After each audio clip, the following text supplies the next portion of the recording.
Welcome back to my channel that is Beyond Dentistry. Today I'm Dr. Akanksha Gupta is here with another new video that is we have gingivectomy. तो basically जिंजाइवेक्टोमी is a पेरिडोंटिक और surgical procedure जो हमारे होते हैं जो हम पेरिडोंटिक्स में करते हैं. This is one of this part. Okay, so let's begin. So what is gingivectomy? First, gingivectomy means excision of gingiva.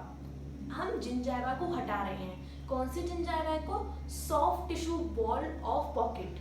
Pocket की जो सॉफ्ट टिश्यू बॉल है हम उसको एक्सीज करते हैं. ठीक है. वाइल इन जिंजाइवोप्लास्टी में क्या कर रहे हैं कि हम जिंजाइवा की रिकॉन्टूरिंग कर रहे हैं. अगर हमारी जिंजाइवा लाइक दिस शेप की होती है, अगर वो हमारी लॉस्ट हो जाती है, उसकी फिजियोलॉजिकल फॉर्म लॉस्ट हो जाती है, तो उसमें हम जिंजाइवोप्लास्टी करते हैं. उसमें हम एलिमिनेशन ऑफ जिंजाइवा नहीं करते. This is all about gingivectomy. Now we have indications and contraindications. So indications we have elimination of supra alveolar pocket. Like अगर हमारी कोई स्यूडो पॉकेट है उसको एलिमिनेट करेंगे. ठीक है, उसको एलिमिनेशन में we do the gingivectomy. Second we have remove fibrous dysplasia.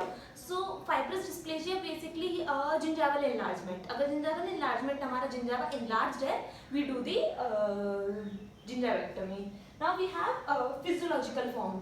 So physiological form क्या होती है कि अगर हमारा जिंजाइवा है वो ब्लंड है या रोल्ड है, उसकी फॉर्म को फिजियोलॉजिकल उस फॉर्म में लाने के लिए हम फिजियोलॉजिकल फॉर्म अगर वैसी है तो हम करेंगे gingivectomy. Next we have aesthetics.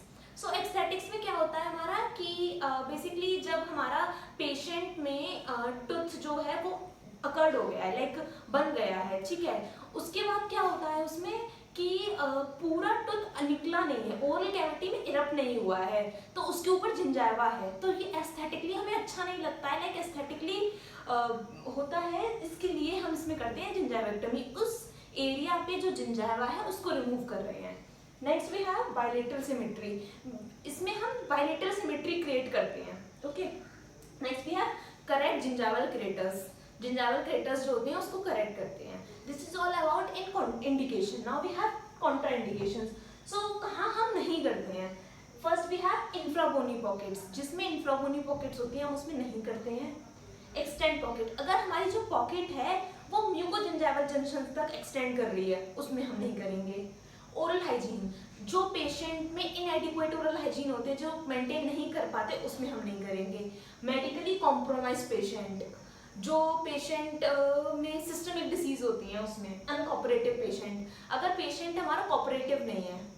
Next we have dentin sensitivity. तो अगर सर्जिकल प्रोसीजर से पहले हमें डेंटिन सेंसिटिविटी दिख रही है तो हम इसमें नहीं करेंगे gingivectomy. This is all about indication और contraindications. Now we have types of gingivectomy. So first one is surgical gingivectomy, second one is electrosurgical gingivectomy, third one is laser gingivectomy, and fourth one is chemosurgical gingivectomy. So we will discuss each in detail. So first one we have gingivectomy, surgical gingivectomy. तो surgical gingivectomy में क्या होता है? There is a techniques. Okay. Techniques or you can say procedures. तो procedure में क्या होता है? सबसे पहले step 1. As you see in this diagram. Okay, so I will explain this. So step 1 में क्या हो रहा है कि वी हैव टू सबसे पहले हम ब्लीडिंग पॉइंट्स बनाने हैं. तो ब्लीडिंग पॉइंट्स कैसे बनाएंगे? हम पेरिडोंटल मार्कर से बनाएंगे. सो पेरिडोंटल मार्कर को हम इंसर्ट करेंगे पॉकेट वॉल में और एंड में पंचिंग बीक से बीक करने के बाद हम ब्लीडिंग पॉइंट्स बना रहे हैं. ओके. सेकेंड स्टेप में हम क्या कर रहे हैं कि इंसिजन दे रहे हैं फेशियल और लिंगुअल साइड पे. ओके. किससे दे रहे हैं हम? दे रहे हैं हम BP blade, that is number is 11 और 12. ओके. हमने दिया इंसिजन दिया और इंसिजन जो होगा वो should be bevelled approximately 45 degree. Okay. Now we have step 3. Step 3 में क्या कर रहे हैं हम? रिमूव दी जो जिंजाइवा है हमारा, सॉरी जो एक्सीजन है उसको रिमूव करेंगे. ओके. स्टेप 3 में हम एक्सीजन कर रहे हैं, रिमूव कर रहे हैं जो एक्सीजन हमारा पॉकेट वॉल है. ओके. और उसके बाद निकालने के बाद हम उसको क्लीन करेंगे. क्लीन के बाद एग्जामिन करेंगे उसको कि रूट को क्लोजली एग्जामिन करेंगे. नाउ स्टेप 4 में हम क्या कर रहे हैं कि जो हमारी ग्लैनुलेशन टिश्यू है उसको रिमूव करेंगे. नेक्रोटिक सीमेंटम है, इन सबको रिमूव करने के बाद स्टेप 5 में हम उसमें क्लीन करेंगे और उसको सर्जिकल पैक से पैक कर देंगे. This is all we done in the procedure of gingivectomy. So now we have healing after the gingivectomy, कि जो हमारा जिंजाइवेक्टमी हमने किया है उसके टिश्यू पे क्या फर्क पड़ रहा है after the gingivectomy is complete, healing कैसे हो रही है।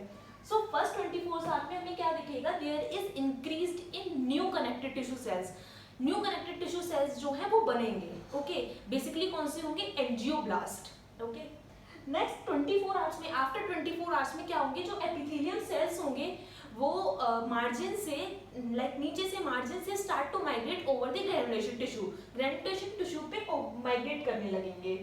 Now in 24 hour to 36 hour में क्या हो रहा है कि एपिथेलियम एक्टिविटी जो है वो रीच पीक पर पहुंच चुकी है। इसमें क्या हो रहा है, इसमें हमारा एपिथेलियम जो है जो मार्जिन पे है या डीप में है वो start coming over the wound, जो हमारा वुंड है उस पर आएंगे और उस पर एक स्पाइनस लेयर बनाएंगे।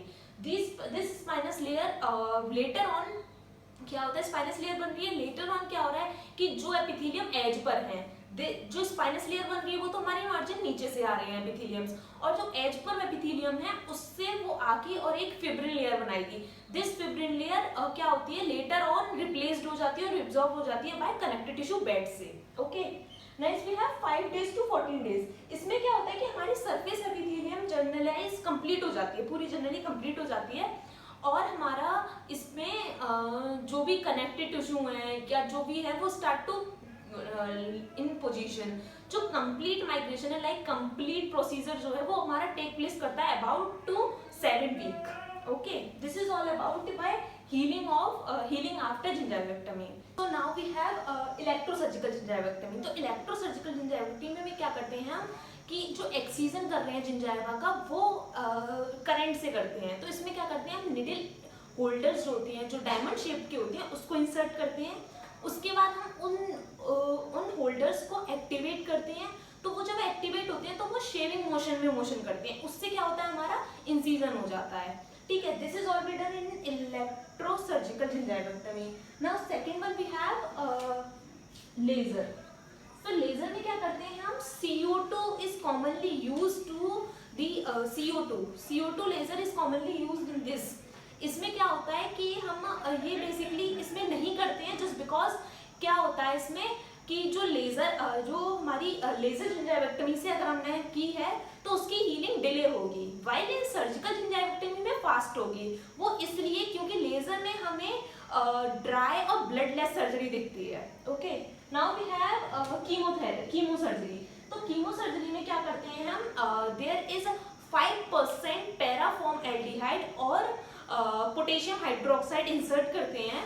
ये बेसिकली हम नहीं करते हैं, क्यों, इसमें क्या होता है कि देयर इज सेवरल डिसएडवांटेज। अगर हमने केमिकल डाल दिया तो there is no control on the chemical actions पे हमें कंट्रोल नहीं रहता है।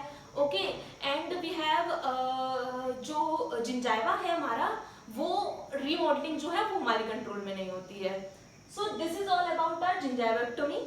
So if you like my video, please like, share and subscribe. Thank you for watching.